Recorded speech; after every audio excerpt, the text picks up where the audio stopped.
Gayung kita buka kuda-kuda yang besar. Ya, betul. Tangan buka ini. Tapi inti dia adalah Buah dan cara tangkapan kita. Mana saraf, mana tempat yang titik kelemahan dia, itu adalah buah dia. Kiranya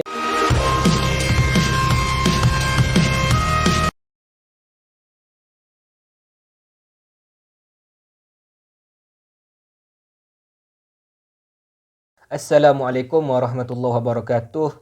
Bertemu lagi kita dalam Mursyid Channel. InsyaAllah kali ini bersama kita kali ini bukan biasa-biasalah. Kita korang kat Mesir ni biasanya panggil Cikgu Syahir. Kenapa Cikgu? Sebab kerana kita nak cerita, pada kali ni kita nak cerita pasal silat, iaitu pusaka gayung yang ada kat Mesir. Jadi bersama kita Cikgu Syahir merupakan pengurusi kelab pusaka gayung self defense, pusaka gayung, silat pusaka gayung, silat pusaka gayung di Mesir. Pusaka gayung dekat Mesir ni. Jadi insya-Allah kali ni kita akan bersembang lah, berbual pasal pusaka gayung apa je yang kita orang buat kat sini kan. Apa yang pusaka gayung buat kat sini. Jadi sebagai permulaan lah, okay, macam kita tahu, orang Malaysia pun tahu silat ni ada banyak. Ada lagi silat gayung. Ada gayung Malaysia, ada gayung Patani. Lepas tu kita ada pusaka gayung. Okay, persoalannya, macam mana pusaka gayung ni boleh muncul, boleh tertubuh? Okay, bismillahirrahmanirrahim. La ilaha illallahul azimul halim. La ilaha illallahu rabbul arsyil azim. La ilaha illallahu rabbus samawati wa rabbul ardi wa rabbul arsyil azim. Okay, terima kasih kepada admin Mursyid Channel. Inilah tuan mempunyai YouTube. Balik kepada soalan, macam mana tertubuhnya pusaka gayung kat Mesir. Pusaka gayung kat Mesir. Okey. Basicnya pusaka gayung ditubuhkan pada tahun 2015, sekitar tahun 2015 oleh Ustaz Fauzan Azim. Ustaz Fauzan Azim bin Mazaniyah. Baru ni telah baliklah ke Malaysia. Dah khiris dari Azhar dan disambung oleh saya lah, generasi yang baru.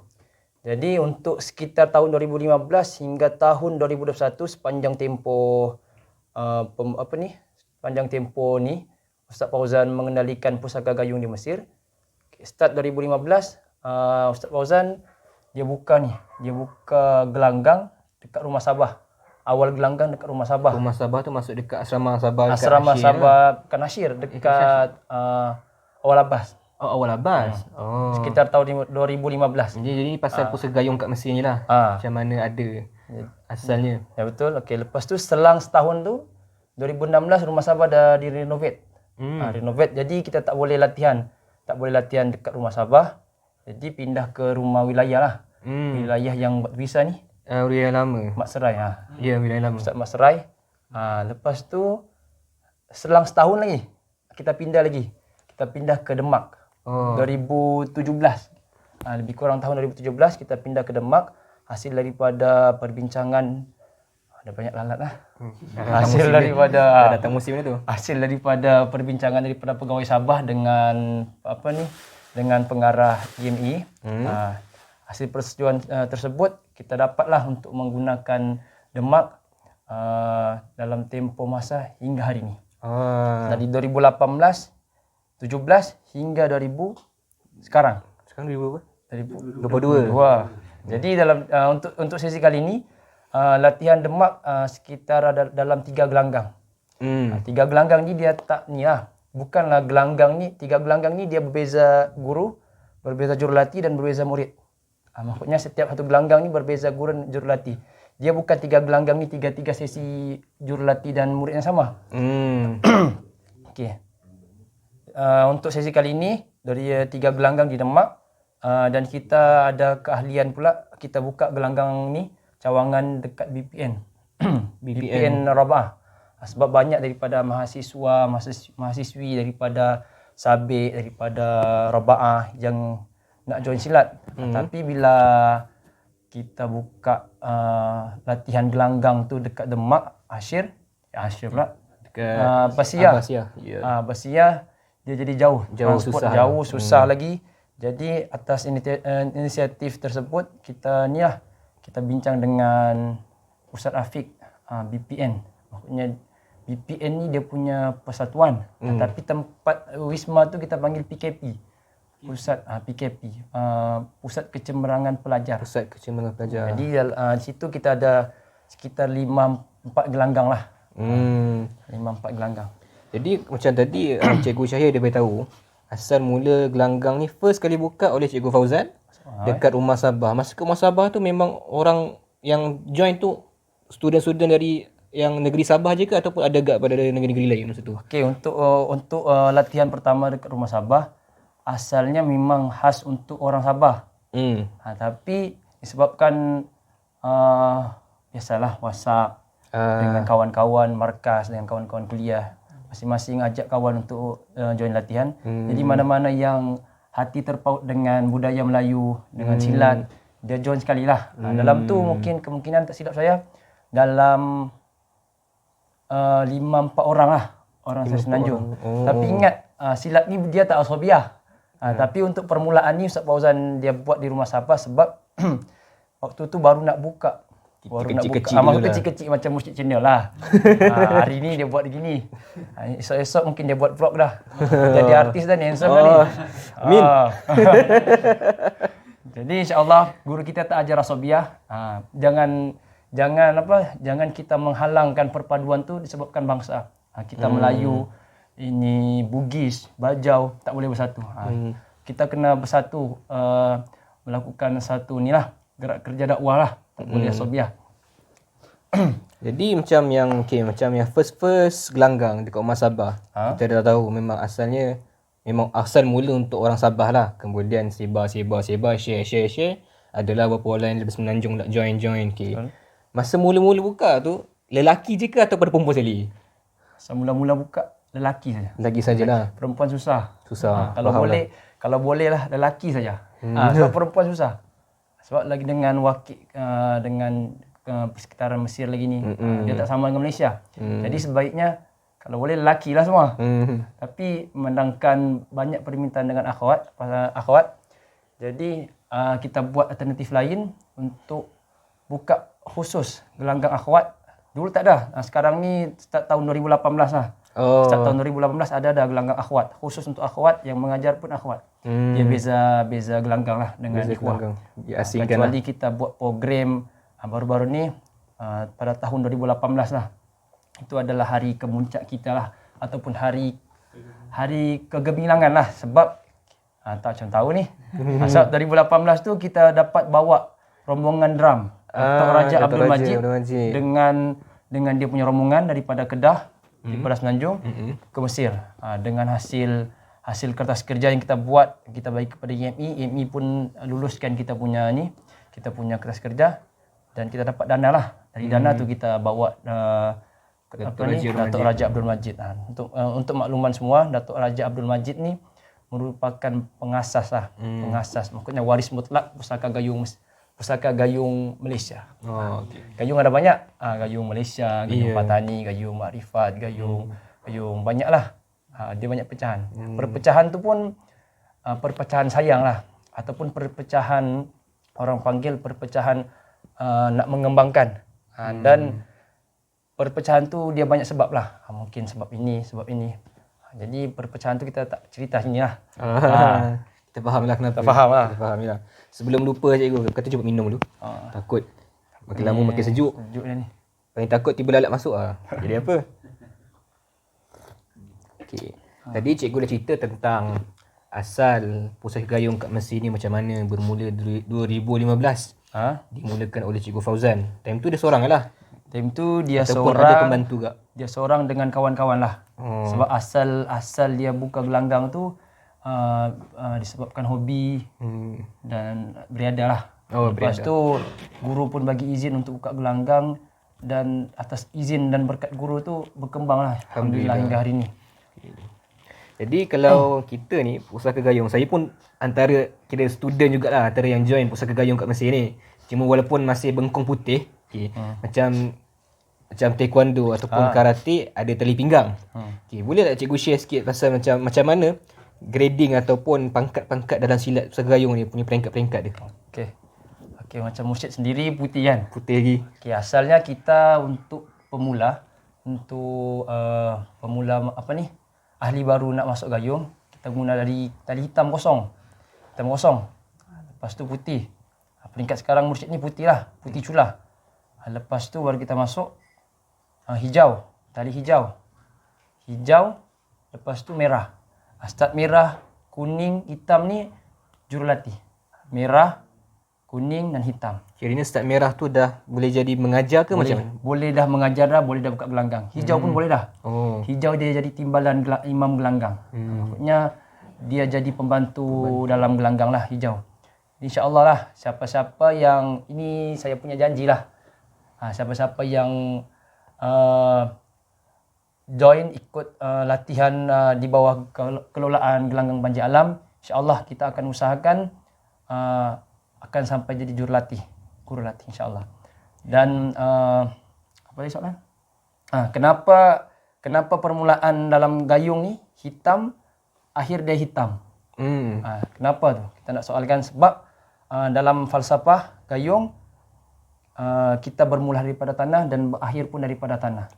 Cuma hitam yang terakhir ni hitam cula lah. Hitam cula kuning. Maksud cula ni macam dia? Cula strip ni. Cula tu melambangkan permainan kita satu, melambangkan kita punya pelajaran. Cula dalam gayung ada 7. Setiap satu bengkong tu ada cula 7. Jadi kalau satu cula tu kita boleh tahu lah permainan dia mungkin sampai tahap situ, ataupun dia punya buah baru sampai tahap 1 lah. Adapun 7 tu tak ada lah. Setakat ni 7 tak ada orang yang pegang 7 kecuali Datuk Mior Abdul Rahman. Datuk Mior. Kita tak boleh 7. Dia punya syarat tak boleh 7 lah. Tak ada lagi orang yang dapat buat cula sampai 7. Lepas 7, 6. 6 drum. Datuk Raja Abdul Majid. Sebab Datuk Raja Abdul Majid ni adalah waris anak murid rapat lah. Anak murid kanan Datuk Mior. Abdul Rahman. Jadi tadi cerita pasal peringkat tentang daripada mula pada hitam mula tu hitam kosong lah, tak ada cula je. Hitam kosong. Lepas tu naik putih, lepas tu hijau, merah, kuning dan hitam balik. Tapi hitam yang akhir ni hitam yang dipanggil sebagai hitam cula.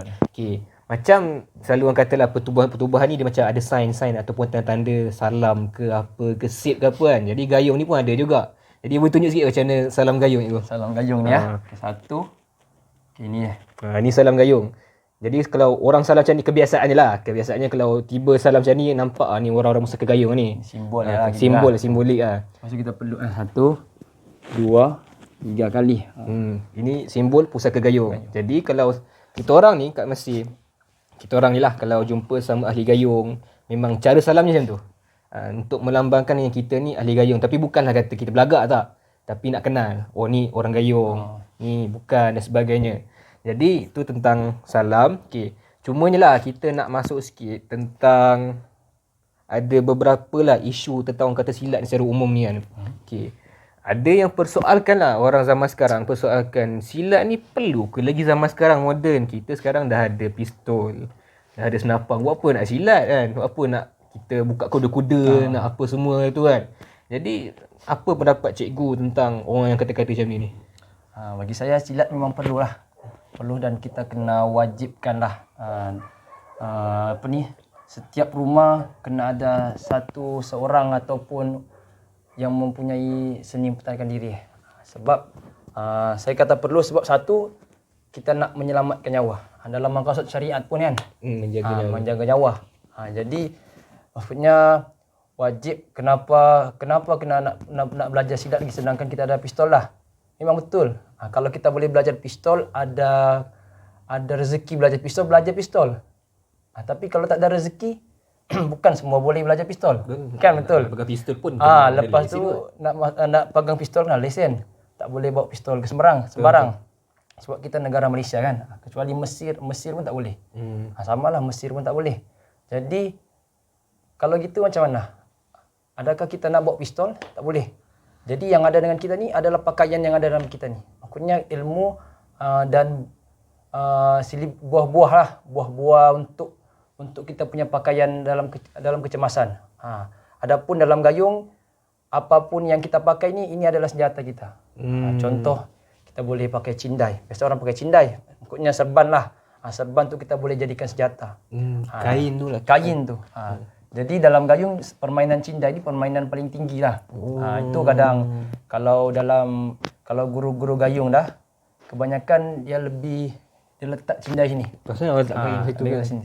Itu adalah pakaian dia ataupun tengkolok. Tengkolok ni pun sebenarnya boleh kita jadikan sebagai Senjata juga. Senjata. Dia lebih ke macam permainan cindai lah. Dia boleh menjerut dan sebagainya. Adapun tali pinggang, kita boleh pakai semua. Maksudnya kita maksimalkan kita punya apa yang ada kat badan kita ataupun sekitar kita, kita gunakan untuk pertahankan diri kita. Jadi kira ibaratnya jugalah silat ni satu inisiatif untuk kita pertahankan diri. Sebab kalau kita nak guna pistol memang tak boleh lesen. Kita tak ada lesen pun nak pegang pistol, nak bawa ke mana susah, tak boleh. Diketangkap satu kes pula. Kan nak bawa pisau pun, bawa ke mana-mana pun dah takut tertikam di sini pun problem juga. Kuda-kuda gitu. Kuda-kuda. Orang kuda-kuda, kenapa silat ni kena kuda-kuda? Tak relevan lah sekarang ni kuda-kuda. Ada juga kata kenapa nak kuda-kuda, kenapa perlu tari? Sebab kenapa tak tari kuda-kuda tu? Sebab sebenarnya benda ni adalah sistem latihan. Kita nak menguatkan kaki, kita nak menguatkan saraf kita ni, kita nak bagi fleksibel kaki kita ni. Itu adalah sistem latihan. Macam mana kita nak bagi accurate kita punya ketepatan, kita punya kelajuan. Benda ni kadar sistem. Tapi adapun dia punya inti tu adalah buah dia. Buah dia, cara tangkapan dia, macam mana kita nak kilas, macam mana kita nak pulas dia. Itu buah dalam gayung. Dalam gayung kita buka kuda-kuda kan besar. Ya, betul. Tangan buka ini. Tapi inti dia adalah buah tu buah dan cara tangkapan kita. Mana saraf, mana tempat yang titik kelemahan dia, itu adalah buah dia. Kiranya ibaratnya sebenarnya walaupun kita mungkin time belajar ada buka kuda-kuda. Ada tari. Jadi tapi semua tu macam hanya sebagai satu sistem pelajaran je lah. Tapi bila kita kata dalam realiti nak berhadapan, jadi kita mungkin apa yang saya cuba faham lah, mungkin kita hanya berpada dengan keadaan kita ada time tu je. Maksudnya kalau keadaan time tu memang tak sempat untuk buka kuda-kuda, maksudnya macam mana? Maksudnya memang kita sekadar apa yang ada lah. Okay, untuk di street fight, street fighting, tak perlu dah kuda-kuda dah. Sebab kuda-kuda ni cuma nak melatih otot, saraf apa kita ni. Itu kuda-kuda tu sistem lah untuk kita menguatkan kaki. Tapi adapun kita punya inti tu buah dia. Macam mana cara masuk, macam mana cara pukulan kita nak tangkap, dari mana serangan pukulan kita tangkap, kita nak elak, itu dia punya inti. Dia tak macam dalam cerita filem-filem dia nak jumpa gaduh buka. Kalau bunga pula, kenapa silat banyak bunga? Ini rahsia tari dalam Melayu. Sebab setiap tari dalam silat ni dia ada buah dan pukulan dia. Jadi inilah rahsia tari dalam Melayu, dalam silat. Jadi yang kata-kata silat ni bunga-bunga, sebenarnya bunga tu ada buah dan dia punya dia ada pukulan dia. Pukulan dia jugalah. Nak tahu, belajarlah. Maksudnya kena tahu juga praktik kan benda tu. Bukan sekadar kita tari lepas habis adalah. Okey, jadi terjawab juga sebab ada juga yang menimbulkan macam kemusykilan. Apa silat ni ada bunga, ada tari. Bukan kau nak menari depan orang, nak gaduh tu kan. Jadi rupanya di sebalik tari, di sebalik bunga tu dia ada buah dia juga. Jadi siapa yang faham, siapa boleh praktikkan, itulah dia punya hasil dia. Bukan hanya sekadar tari nak tunjuk je lah. Okey, faham lah. Jadi itulah serba sedikit perkongsian daripada Cikgu Syahid berkenaan dengan musim gayung. Kalau nak tambah, nak kongsi tambah lagi boleh je Cikgu? Mursyid lagi tambah. Okey, saya nak tanya Mursyid lah. Hati aku. Apalah Mursyid dapat manfaat daripada mempelajari ikut silatnya? Antara manfaat yang saya dapat lah. Okay, pertama yang secara umum lah. Pertama yang saya dapat manfaat tentang macam mana kita nak riadah tu lah. Kita keluarkan peluh. Kita perlu keluarkan riadah. Macam ibarat satu senaman juga. Senaman lah. Walaupun silat ni dia lebih hardcore berbanding senaman biasa. Tapi itu antaranya faedah lah. Keduanya, faedahnya juga dapat jugalah beberapa input ataupun macam faedah-faedah yang mungkin dalam mungkin kat luar saya tak dapat, tapi dalam silat saya dapat. Contoh macam ada Cikgu Fauzan pernah share sikit tentang macam mana ada senam-senam dalam silat, yang mana senam tu kalau kita praktikkan sebenarnya elok juga untuk badan kita. Senam Melayu tua kan, macam elok untuk kena otot, untuk pinggang. Lepas tu yang paling penting tentang kita belajar macam mana untuk pertahankan diri tu lah. Bagaimana macam ni cara tangkapan, macam ni cara nak kunci. Bila nak kunci tu saya belajar agak. Kunci sama ni kita ingat main kepak orang dah tak boleh gerak. Rupanya bila kita belajar, kepak-kepak pun orang boleh balas balik. Boleh Rupanya balas. cara tak kena. Jadi dalam gayung saya belajar juga, cara macam ni nak bagi betul, macam ni kena buat macam ni. Ada step-step dia. Itu antara faedah saya dapat lah. Lepas tu faedah rohani pun dapat juga. Macam, boleh saya share sikit kan? Okey, Yang pasal, selalunya kita orang ni, dalam pusaka gayung, sebelum kita ada adat, maksudnya kita ada adat dan adab, kita akan buka gelanggang dan tutup gelanggang. Dalam adat buka gelanggang ni kita adalah antaranya kita baca Al-Fatihah, surah Qul Huwallah dengan kita selawat dan syahadah. Nak bagi yang saya faham dalam adat buka gelanggang ni supaya apa kita serah, walaupun kita usaha tapi kita serahkan juga kepada Allah SWT untuk perlindungan dan sebagainya. Itulah apa yang saya dapat sepanjang dalam saya belajar dalam gayung ni. Yang banyak manfaat lah. Banyak Dari manfaat. segi mempertahankan diri, disiplin. Satu juga. Lepas tu dari segi kesihatan. Lepas dari segi keyakinan diri. Benda tu macam budaya kita. Budaya kita sebab kadang banyak orang petikaikan silat ni. Kenapa perlu belajar silat? Padahal benda ni budaya kita. Sebab kalau nak sebut self defense ni asal usul self defense ni self defense ni adalah kalau self defense ni berkaitan tentang perang. Kalau ada perang kena ada self defense. Jadi bila self defense tu berkaitan tentang teknik, syllabus, latihan. Jadi bila turun ke satu negara, contoh turun ke negara Amerika, jadilah tinju. Turun ke negara China, jadilah Wing Chun, Kung Fu. Tapi turun ke Melayu yang suka lembut-lembut, yang sopan, yang santun, kita buatlah terhasillah silat. Jadi manifestasi daripada self defense tu dia bergantung dengan sosial budaya satu tempat. Sebab itulah tertubuhnya silat. Faham. Tapi asal tujuannya akhirnya sama jugalah dalam self defense jugalah untuk pertahankan diri. Saya ada terfikir juga dalam pusaka gayung kat Mesir ni, kita ni program dalam pusaka gayung ni hanya silat semata-mata. Maksudnya kita datang gelanggang, silat balik macam tu habis ke, ataupun pusaka gayung ada buat benda lain ke?